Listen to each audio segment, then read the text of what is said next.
So, what if proving something was true meant you had to do more than just show it wasn't false? It sounds kind of weird, right? Well, today we are diving into a huge revolution in mathematical thought. It's the story of a really radical philosophy and the brilliant architect, Arend Heyting, who came along and built a solid, usable foundation for it. We're talking about the formal rules of intuitionistic logic. Okay, let's start with this. This question, it seems so simple on the surface, but I promise you, it's incredibly profound. In our everyday logic, if something isn't false, we just go ahead and assume it's true. But what if that wasn't the whole story? What if there was a third option, a kind of not yet proven state? Answering that one question unlocks an entirely new way of thinking. All right, so let's set the scene. In the early 20th century, mathematics was facing a serious identity crisis. And the debate, the real fight, was over a single fundamental idea. What does it actually mean for something to be true? So you had these two camps with completely different ideas. On one side, you have classical logic. This is the logic we're all used to. It says truth is absolute. A statement like, say, there are infinite twin primes is either true or false, period. It's one or the other, even if we can't figure out which. But then, on the other side, you have this new philosophy, intuitionism, and it argued that truth can't just be floating out there in the ether. To say something is true, you have to actually construct a proof for it. Truth isn't discovered, it has to be built. And the prophet of this new, constructive way of thinking was the Dutch mathematician L.E.J. Brouwer. His whole deal was that mathematics is fundamentally a creation of the human mind. It doesn't exist out there for us to find like some hidden continent. We literally invent it.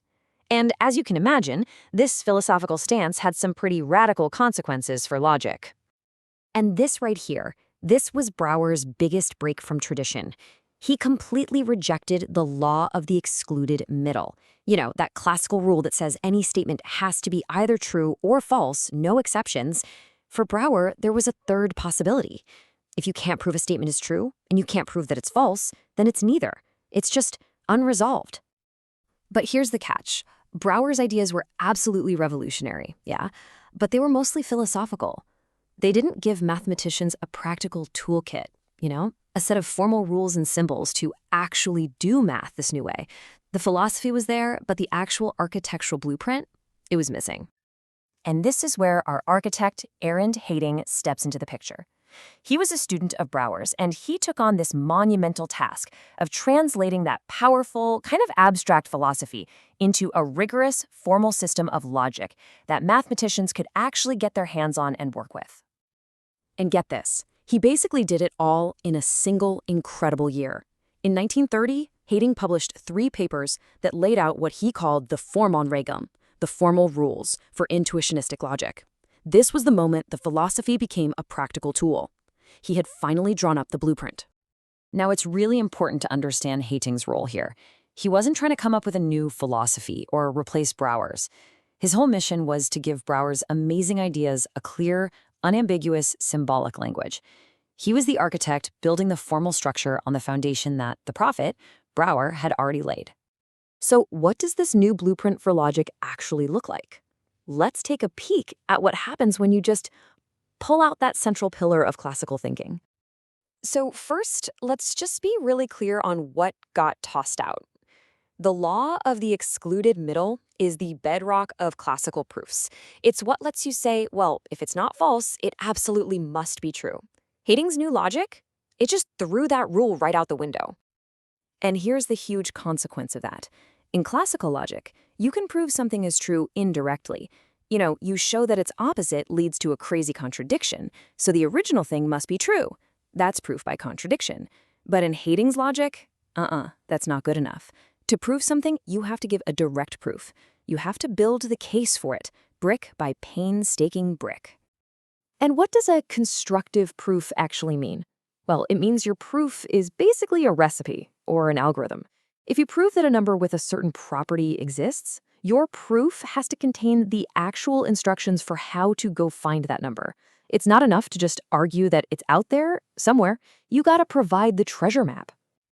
Now, this idea that a proof is essentially an algorithm, it had a surprising and incredibly powerful legacy. It was something that neither Brouwer nor Heyting could have fully seen coming. It forged this deep, fundamental link between pure logic and the world of computation. This is the crucial leap, so hang on.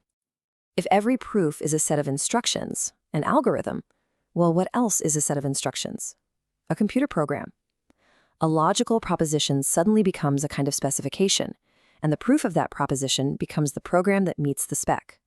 This amazing insight, which we now know as the Curry-Howard correspondence, is a cornerstone of modern computer science. And the impact of this connection has been absolutely immense. Heyting's formalization of constructive logic is now a foundational piece of type theory, which is the stuff that underpins programming languages. It's at the heart of proof assistance, tools like Coq and Nuprol that help us formally verify that software and hardware are correct. It's even a key part of super advanced fields like homotopy type theory. It's everywhere. So the real takeaway here is this.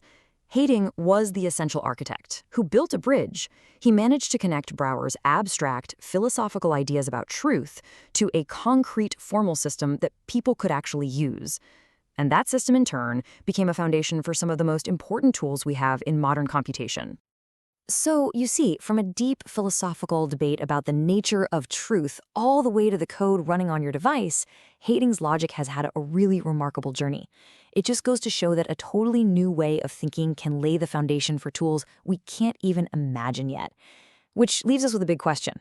What are we going to build on it next?